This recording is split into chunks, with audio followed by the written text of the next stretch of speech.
Clasificación B, bajo supervisión de un adulto.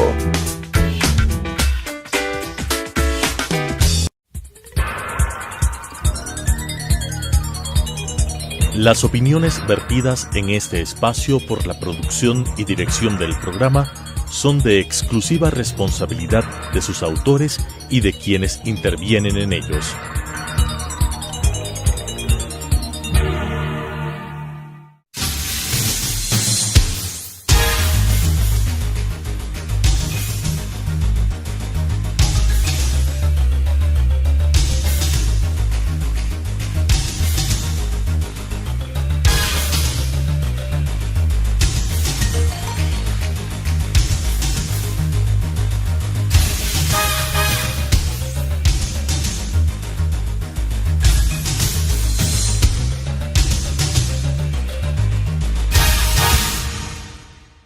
Bienvenidos a un programa más de Debate Jurídico, el programa del Colegio de Abogados de Pichincha.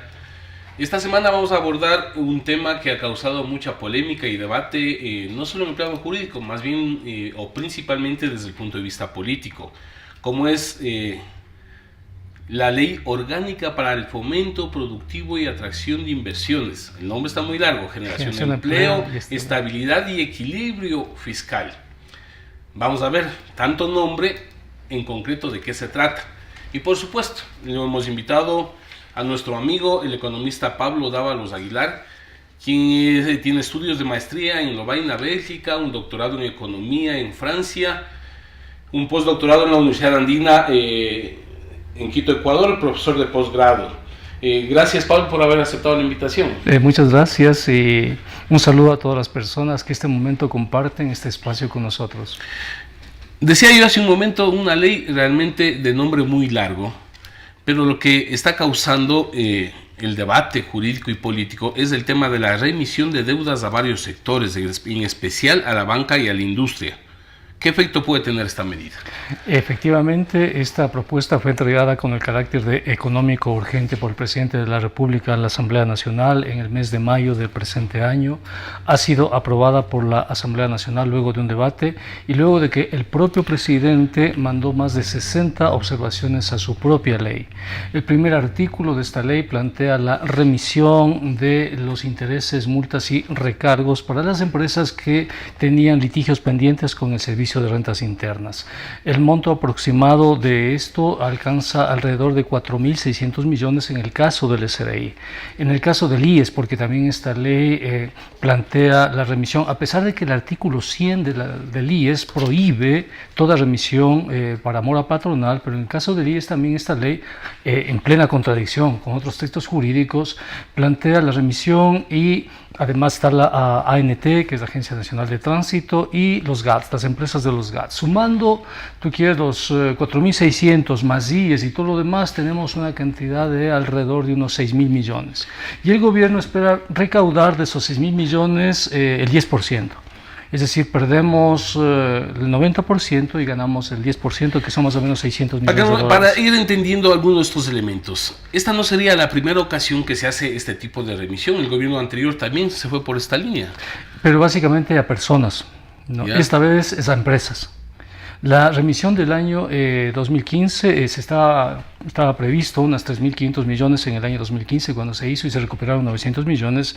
Era a sujetos pasivos que tenían moras y eran muchas personas, ¿no? Personas naturales sobre todo. En este caso es a empresas. Entonces, pero uno de los argumentos, Pablo, es de que estas deudas están en litigio con el SRI, no están determinadas. Te pongo un ejemplo para que la ciudadanía entienda. Hay una empresa como las petroleras, un ejemplo cualquiera, como Repsol, ¿no? Esta empresa durante algunos años declaró 0% de utilidades para evitar pagar utilidades a los trabajadores y también evitar el pago de los impuestos. Que es una práctica de los empresarios. Sí, entonces el Estado ecuatoriano, ante esa práctica de los empresarios, decidió el anticipo del impuesto a la renta. Se calculó el anticipo del impuesto a la renta y se le dijo a empresas como Repsol, por ejemplo, o OSP, se dijo, miren, el anticipo es tanto, ustedes tienen que pagar tanto. A pesar de eso, esas empresas dijeron, no, nosotros no vamos a pagar, porque si ellos hubiesen reconocido pagar incluso el anticipo, habrían tenido que pagar pues que decían las que el utilidades anticipo, a los Pablo, trabajadores. Es decir, no se podía determinar porque no era una renta ganada todavía. Lo que pasa es que una empresa que te presenta 0% de utilidades año tras año está realmente, si tú quieres, manipulando su contabilidad. Sí, porque no habría una lógica, porque yo no tengo una empresa para no tener utilidades. Entonces el Estado asume que después de tantos años con cero, y además un negocio como el petrolero, por ejemplo, debes tener una utilidad, porque hay empresas del mismo sector, ¿no?, que presentan una utilidad parecida. Entonces, ¿qué hacen los contadores del SRI? Si otras empresas del mismo sector con los mismos costos tienen esa utilidad, ustedes también, pues. Y la empresa dice, no, nosotros no tenemos esa utilidad, y te inflan los costos, ¿no? Entonces, esa fue una práctica, y estas empresas le pusieron litigios al Estado, porque para estas empresas reconocer el hecho de que no han pagado impuestos y deben al Estado les significa también reconocer el hecho que tienen que pagar las utilidades a los trabajadores, pues. Es decir, no es solamente el pago Claro, al SRI. por eso esta ley, la que acabamos de aprobar, es muy tramposa, porque les dice, ya, páguenme el capital a mí, pero no paguen las utilidades a los trabajadores. Ah, no, ahí viene un prejuicio directamente para los Se trabajadores. llama la disposición general tercera. Les recomiendo al público, lo pueden bajar la ley, lean la disposición general tercera de esta ley y es absolutamente clara. Dice, este acto no implica el cálculo de utilidades para los trabajadores. En violación de... Constitución, Código Laboral o disposiciones de la Organización Internacional de Trabajo, y lo dice esta ley que la aprobó la Asamblea Nacional. Si los trabajadores entonces deberían ser los primeros en movilizarse frente a esta ley. Por supuesto, pero eso está en la ley. Yo me sorprendí por el hecho de que el primer artículo sea la remisión. Habría esperado otros artículos y que como que pase escondido, si tú quieres. Pero fíjate tú, plantean la remisión y estamos hablando de 6.000 millones de dólares, ¿no? Y me sorprende eso porque el gobierno dice, no tengo dinero. Tengo que subir el gas, la gasolina, el diésel porque no tengo dinero. Tengo que despedir a 150.000 personas porque no tengo dinero. Y uno dice, bueno, no tiene dinero. Si no tiene dinero, ¿por qué decidió perdonar 6.000 millones de dólares? Que es mucho más de lo que podría recuperar en torno a quitar el subsidio, por ejemplo, a la gasolina súper. Sí, porque fíjate lo que acaba de hacer el gobierno. El subsidio de la gasolina súper representaba 140 millones. Con los últimos cálculos, ¿no? Baja a la mitad porque muchas personas van a migrar a la gasolina extra. Vamos a cambiar a la gasolina extra. Entonces el subsidio va a disminuir, va a aumentar el subsidio a la extra, ¿no? Y lo hace por 70 millones y no es capaz de cobrar impuestos por 6.000 millones. ¿Qué tenía que hacer el gobierno ahí? Tenía que haberle dado capacidad coactiva al SRI. Capacidad coactiva, como hace con cualquier ciudadano, porque el ciudadano que me está viendo en este momento, si va al SRI y en el SRI el ciudadano no está en lista blanca, el ciudadano no tiene autorización para tener sus facturas y por lo tanto común y corriente, no puede trabajar. ¿Por qué se establece un trato discriminatorio con respecto al ciudadano común y corriente y a estas grandes empresas? Eso es lo que a mí me llama mucho la atención. Porque no será que eso, uno de los planteamientos que se ha escuchado, va a incentivar también que las empresas aumenten su proceso productivo, llámese así, para que se contrate más mano de obra. Mira, yo soy economista y claro, yo veo ese argumento y es un argumento que los economistas no los utilizamos por la sencilla razón de que las empresas invierten en función del mercado, no en función de los impuestos. Los impuestos afectan la utilidad, no el mercado. Es decir, si la empresa vende, la empresa expande, independientemente de los impuestos. Y nosotros hemos hecho en la universidad investigaciones, estoy escribiendo un paper sobre eso, y fíjate lo que encuentro del año 2006 al año 2017. Encuentro que la inversión de las empresas sube y al mismo tiempo sube el impuesto de la renta de las empresas. ¿Cómo explicas eso? Porque en este ciclo que te hablo, 2006-2017, la gente tenía dinero, pues. Y cuando tú tienes dinero, ¿qué es lo que haces? Compras. ¿A quién le compras? A un empresario. Entonces, si el empresario tiene que pagar impuestos, paga los impuestos. Lo importante para el empresario es vender. Si tú decides bajarle los impuestos, el empresario invierte, no necesariamente, solamente invierte si el mercado le da la señal para invertir. Entonces estamos poniendo, si tú quieres, el caballo antes de la carroza, ¿no? Esta ley no va a significar en absoluto que los empresarios vayan a invertir, va a significar que al final de cuentas su utilidad va a aumentar, es todo. Pablo, de lo que te escuchamos, tú hablas de los empresarios, pero se dice que esta ley también tiene que ver con muchos ciudadanos comunes que tienen deudas. Sí, y ahí tengo que aclararles, porque claro, cuando uno habla de empresarios, hay pequeños empresarios, hay microempresarios. Quiero decirles que son los empresarios de las cámaras, los grandes empresarios. Por ejemplo, para que tengas una idea, los 20 deudores más importantes tienen una deuda de más de 1.400 millones. ¿Por qué no se cobra si el país no tiene dinero? Solo las empresas petroleras le deben al Estado más de 1.200 millones. Entonces, cuando tú ves la estructura tributaria, resulta que hay un pequeño grupo de empresas que deben 3/4 partes de toda la remisión. Y los deudores pequeñitos ya fueron remitidos ellos en la ley anterior, en el año 2015. Pero no podemos hablar, Pablo, que esto es una regla general. No creo que debemos generalizar todos los empresarios. Efectivamente, se trata de los grandes empresarios. Se trata de gente como el señor Lasso, por ejemplo, de la familia Lasso Alcíbar, que tiene litigios con el Estado, el Banco de Guayaquil no ha pagado, por ejemplo. Se trata del Banco del Pichincha, se trata de Repsol, se trata de OCP, de Agib, y que te de escucho, Bananera Banco del Pichincha, Novoa. se señalaba el mismo gobierno de Rafael Correa, en algunas sabatinas señaló de que el Banco Pichincha era uno de los bancos que mayor ganancia tuvo. O sea, son empresas que tienen un flujo de caja y tienen capacidad para afrontar esto, y uno se pregunta por qué empresas que venden miles de millones no son capaces de pagar lo que ¿No el será Estado que les ellos dice, están acostumbrados ¿no? esperando de que exista otra remisión? Están esperando. En economía esto se llama riesgo moral.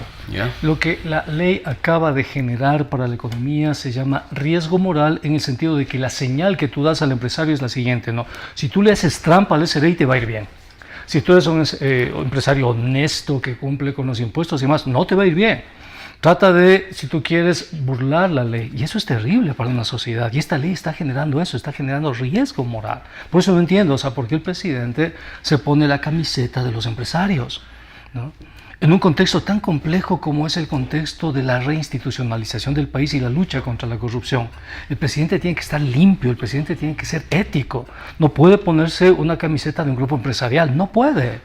Porque si él pierde credibilidad, y de hecho la está perdiendo, o sea, se pierde la credibilidad del proceso de recuperar la institucionalidad y la democracia, ¿no? Entonces tú no puedes entregar que sea una cartera tan importante como economía a un grupo específico que tienen intereses concretos como los grandes empresarios, ¿no?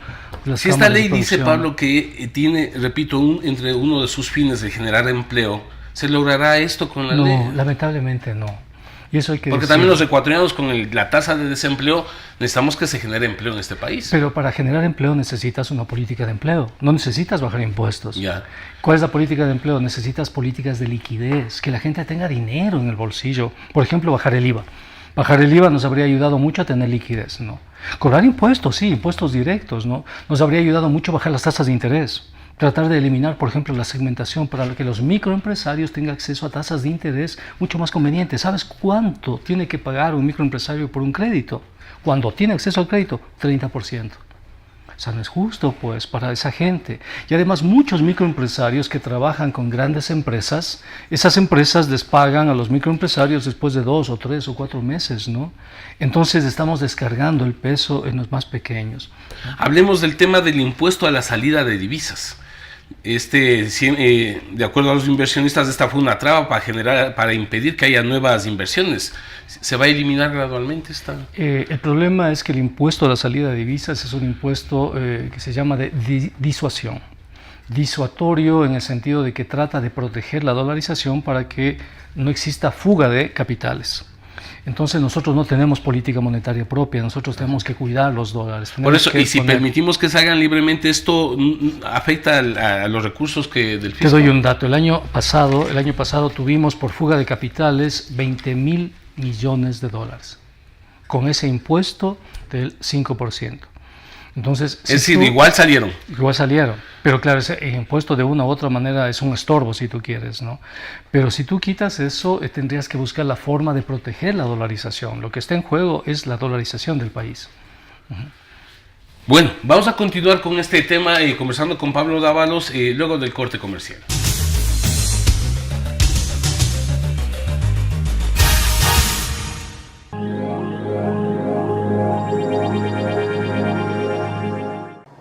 Adriana, cancélame todas las reuniones. No voy a ir a la oficina.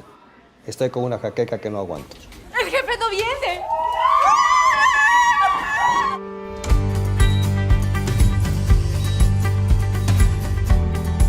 ¿Estás seguro? Salió bien. Muy bien. Bueno. Cuanto antes vayas a Ecuasanitas, más rápido te curas. La empresa de medicina prepagada que cuida de ti. Ecuasanitas. Es bueno estar sano.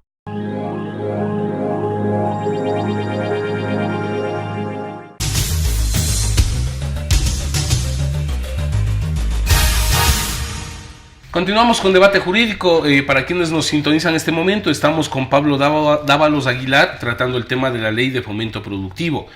Y entonces esta ley ha traído, decíamos, un debate, una inquietud, algunos puntos. Hemos hablado del tema de la remisión, de la generación de empleo, y queremos insistir, Pablo, en tu conocimiento, esto de la salida de divisas.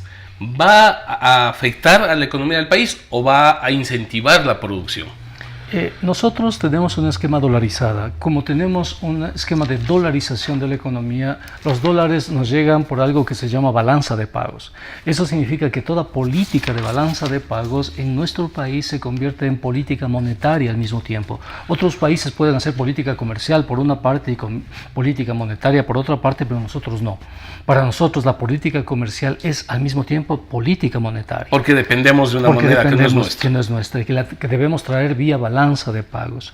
Si tú debilitas balanza de pagos, si tú abres el grifo de la balanza de pagos en los flujos de entrada y salida, probablemente se te van a ir más dólares y la liquidez se te va a restringir. Entonces, no se trata de estar a favor o en contra de un determinado impuesto, sino de tener un mínimo de racionalidad en la economía y comprender las circunstancias específicas de nuestra economía. La dolarización. Si la dolarización depende de la balanza de pagos, necesitamos políticas de balanza de pagos, porque las políticas de balanza de pagos son políticas de liquidez. ¿Qué tenemos que hacer en consecuencia? Tenemos que proteger esa balanza de pagos. Cada importación que traemos implica una salida de dólares, ¿no? Entonces tenemos que motivar exportaciones, tenemos que, afortunadamente en los últimos meses hemos tenido el récord en los últimos 10 años de remesas de migrantes, eso hay que anotarlo, tenemos que cuidar la balanza de pagos. Si tú abres el grifo como pretende la supresión de este impuesto, entonces te van. ¿Qué propuse yo al presidente? Porque hablé con el presidente el mes de enero y le propuse otro esquema económico, no el que estamos viviendo ahora, porque hay otras alternativas y el país tiene que saberlo eso. Y le dije al presidente, mira, aparte de bajar la tasa de interés y bajar el IVA, ¿por qué no hacemos un encaje bancario o un encaje con el impuesto a la salida de divisas? Es decir, en vez de cobrarles un impuesto, que sea un encaje de tal manera que cada persona que retorna sus divisas se le devuelven las divisas. Y con lo que nos queda del encaje, le dije al presidente, creemos un banco de exportaciones e importaciones para evitar los problemas de subfacturación en las importaciones, ¿no? El presidente tenía en su escritorio una propuesta de política económica alternativa, pero se fue por el lado neoliberal, ¿no? Se fue por el lado de los grandes empresarios, de los grandes banqueros. Precisamente topemos otros temas, Pablo. El tema de la eliminación del subsidio a la gasolina súper. Esto se habla que es necesario sincerar precios, porque existían 36 subsidios, ahora se dice 16. ¿Estás de acuerdo con la eliminación de este subsidio? Mira, primero hay que decirle a la sociedad ecuatoriana que el subsidio a los combustibles es un subsidio a la energía, no es un subsidio a los pobres. El subsidio a los pobres se llama bono de desarrollo humano. Cuando tú subsidias la energía tiene diferentes usos. Y dentro de esos diferentes usos está, por ejemplo, el transporte, pero también la producción. Y también está el ocio, etcétera, y la recreación. Son diferentes usos. Los precios de la economía dependen del precio de la fuerza de trabajo, de la tasa de interés y el precio de la energía. Si tú alteras el precio de la energía, alteras todos los precios. Y si alteras todos los precios, alteras lo que se llama la relación ingreso-gasto de todas las personas. Pero Pablo, entonces, por ejemplo, se dice que se eleva el precio del crudo, ¿no es cierto? Pero toda esa ganancia que ingresa al país se está pagando en subsidios. Sí, porque quieres, y buscas mantener estabilidad en los precios de la economía. Te pongo un ejemplo con respecto a lo que pasa en Europa y en Estados Unidos. En Europa se dieron cuenta, por ejemplo, que la alimentación es un bien fundamental en caso de conflicto bélico. Alemania perdió la Primera Guerra Mundial por bloqueo que le impusieron los norteamericanos y británicos y sufrió escasez, y esa escasez determinó que Alemania en la Primera Guerra Mundial pierda. ¿Qué hicieron los países alemanes y Estados Unidos? Una política de seguridad alimentaria. Y para proteger esa política de seguridad alimentaria crearon un subsidio a la agricultura. Alemania, Estados Unidos. Pero en ese caso a la población en general, ahora se dice que la gasolina súper... Termino el ejemplo. Pero en el caso de estos países, quien se lleva el subsidio a la seguridad alimentaria son las grandes corporaciones. No tú quieres el productor mediano, ni el pequeño productor agrícola, ni de Estados Unidos, ni de Europa. ¿Por qué? Porque estás defendiendo un concepto que se llama seguridad alimentaria. En el caso de aquí, ¿qué estamos protegiendo? Estabilidad de precios. Si tú quieres sincerar los precios, el primer precio que tienes que sincerar es el precio del salario. ¿Por qué? Porque el precio del salario es igual al precio de la canasta salarial. Que no ha sucedido en nuestro país por eso, nunca. Entonces, cuando mucha gente dice, sinceremos los precios ya, empecemos sincerando el precio del salario. Si la canasta está en 700, el precio del salario debería ser 700. Si está por debajo, busca mecanismos. Un mecanismo para mantener el salario por debajo de su costo es los subsidios a la energía. Por eso se plantea de que se quita el subsidio a la gasolina super, porque quienes se benefician de ese subsidio son los sectores de mayor poder adquisitivo. Pero es que no importa, es que no es un subsidio destinado porque a un quienes sector. ponen, y si yo hago de abogado del diablo para Yo que te nos entiendo explique, perfectamente. ¿Quiénes ponen gasolina super? No son importa los que que tienen ponga, carros, es exactamente como en Estados Unidos. Quien se lleva el subsidio es lo que era antes Monsanto, no, las grandes corporaciones. No importa. ¿Qué es lo que importa? Tener alimentación en Estados Unidos y en Europa bajo el contexto de seguridad alimentaria. ¿Qué nos importa aquí? Estabilidad de precios. Si queremos quitar los subsidios, entonces tenemos que revisar y sincerar los precios. Y nos tocaría a los empresarios, sobre todo, el primer precio a sincerar, el salario. ¿Están dispuestos los empresarios a pagar $700 por salario mínimo? Esa es la primera pregunta que hay que hacerse como sociedad. Porque ya, yo asumo el costo, dice cualquier persona, yo asumo el costo de lo que implica el transporte, ya, que ahora asuman el costo de lo que implica el salario los empresarios. Dentro de la política de lo que tú ves del gobierno de Lenín Moreno, esta eliminación del subsidio de la gasolina super nos va a llevar más adelante a eliminar el subsidio del gas doméstico, de la gasolina C. Totalmente de acuerdo. Es la estrategia de la Será un poco sí, probar a ver, inclusive la reacción popular. Totalmente de acuerdo. Es la estrategia de la rana en el agua caliente, ¿sabes? Entonces, ¿En qué consiste? Tú no puedes cocinar una rana en agua hirviendo. Tienes que ponerla en agua y calentar poco a poco. Cuando la rana se da cuenta, la rana no salta del agua, pero está cocinada. Entonces aquí nos están haciendo eso. Primero nos plantean la eliminación del subsidio a la gasolina super. Decimos, claro, yo no uso super, entonces que lo suban. Cuando nos toque a nosotros ya será demasiado tarde, efectivamente. ¿Y qué opinas entonces para solucionar el tema de los pobres, la focalización de los subsidios?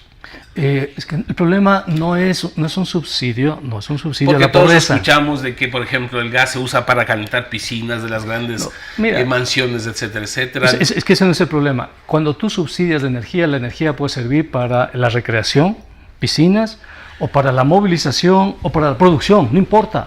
Estás subsidiando el uso de la energía. No es un subsidio destinado a un sector social, no es un subsidio de pobres, es un subsidio macroeconómico de precios. Si quieres sacar ese subsidio, entonces tienes que afrontar inmediatamente el sinceramiento de los precios. A eso voy a decir, si se quitan lo que yo te entiendo, se quitan los subsidios, debe sincerarse el salario, los precios, por lo tanto. Y el primer precio que hay que sincerar es el salario.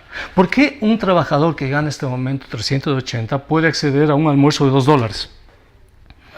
Por supuesto. ¿Por qué? Porque hay un gas subsidiado. Un gas subsidiado y porque hay una especie de intercambio es decir, desigual. Quitamos el subsidio, pues debe aumentar el salario del trabajador. Claro, entonces hagamos eso. Entonces, ¿por qué? Porque el almuerzo ya va a costar $2, va a costar $4. Claro. Pero el trabajador ya no va a ganar 380, va a ganar 700. Y lo que determina la canasta básica. Lo que determina la canasta básica. Entonces ahí sinceramos los precios de la economía. ¿Cómo atraemos la inversión extranjera? Es un tema que ha funcionado en Colombia, Perú, Chile. Pero acá se habla de que no hay inversión extranjera. Aquí es que en el Ecuador la inversión extranjera nunca ha sido importante para el crecimiento de la economía y la inversión extranjera directa viene a los commodities. Los commodities son bienes que no generan valor agregado. No te viene inversión extranjera para hacer, qué sé yo, tecnologías, etcétera. Te viene para el petróleo, te viene para la minería, etcétera, ¿no? ¿Qué tenemos que hacer? Establecer mecanismos internacionales y ahí quedarnos. Y sobre esos mecanismos que han sido ya reconocidos, viene la inversión que tenga el estatuto que debe tener cualquier inversión y que se someta a las reglas del Ecuador. No. Toda inversión, sea nacional o sea internacional, debe estar enmarcada dentro de un Estado de Derecho. Es decir, ningún inversionista está por encima ni por fuera del Estado de Derecho. Tiene que cumplir normas ambientales, tiene que cumplir normas laborales, tiene que cumplir normas en derechos humanos. Toda legislación. ¿La Alianza del Pacífico trae beneficios para Ecuador? ¿Sabes qué? El problema de la Alianza del Pacífico es México. ¿Y por qué el problema es México? Porque hay muchas empresas que producen autos, por ejemplo, que venden en México, pero esos autos no cumplen con el estándar de calidad. Y esas empresas que están en México, sustentadas en México, que quieren, si tú quieres, dispersar esa producción y colocarla en otros países que tienen legislaciones un poco más fuertes, sobre todo en el caso de autos, ¿no? Yo creo que deberíamos cuidarnos, deberíamos protegernos, deberíamos ser más inteligentes en la integración, no abrirnos porque sí, sino tratar de ser lo más inteligentes y medir cada punto de la integración, porque hay muchos países que son muy estratégicos y otros que son muy ideológicos. Evitemos ser ideológicos, ¿no? Como hacía Correa. Correa decía no a la integración. Nosotros no podemos caer en el extremo opuesto de decir sí a la integración. Quedémonos en la mitad y midamos. Si es conveniente, sí, pero ¿bajo qué circunstancias? Pablo, unos temas por cuestión de tiempo, el tema de la flexibilización en el tema laboral. Siempre se ha hablado de aumentar la jornada de trabajo, como en otros países, para, digamos, supuestamente aumentar la producción de un país. ¿Esto es una regresión de derechos? Totalmente, y está en contra de lo que está viviendo la humanidad. La humanidad a nivel, si tú quieres, internacional y global, sobre todo en países del primer mundo, se está disminuyendo la jornada de trabajo.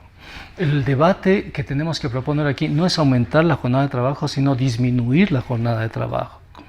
En las grandes potencias ya sucede eso, ¿no? Está sucediendo eso. Aquí también deberíamos hacer eso. Inclusive para el aprovechamiento del trabajo o de la fuerza de trabajo. ¿Por qué no planteamos un debate de la jornada laboral de las 35 horas, por ejemplo, ¿no? Y después ir bajando a 30 horas? ¿Por qué? Porque es tan fuerte, es tan importante esto que es el impacto de la información e inteligencia artificial en la producción, que la productividad de las empresas está generando tanta, pero tanta riqueza, que estamos en una transición a nivel mundial, a nivel histórico, hacia lo que se llaman las sociedades de la post-escasez. Entonces el problema ya no es la escasez como la teníamos antes, el problema es la abundancia, cómo de una u otra manera gestionar la abundancia, ¿no? Y esto, ojalá algún rato podamos conversar de esto, de las nuevas dinámicas que hay en el capitalismo. Sí, podemos establecer un tema. Pablo, el tema que me... No sé si quepa aquí un pie de página esta pregunta, porque fíjate, estuve reunido con el gerente general de Movistar aquí en el Ecuador y él me enseñaba que el negocio de Movistar está cayendo. Pero está cayendo no por la situación del país, sino por un fenómeno global que son los costos marginales que tienen a cero. ¿Qué significa eso? Que la gente ahora, en vez de utilizar el tiempo aire para llamar, utiliza WhatsApp. Y WhatsApp es cero, pues el costo es cero, ¿no? Y estas empresas todavía no saben cómo vender megas y los megas que venden son demasiado caros, ¿no? Todavía su modelo de negocios no se adecua. El gobierno de Moreno plantea también este propósito de recuperar dinero, la reducción de ministerios, secretarías, venta de bienes. ¿Ayuda a esto?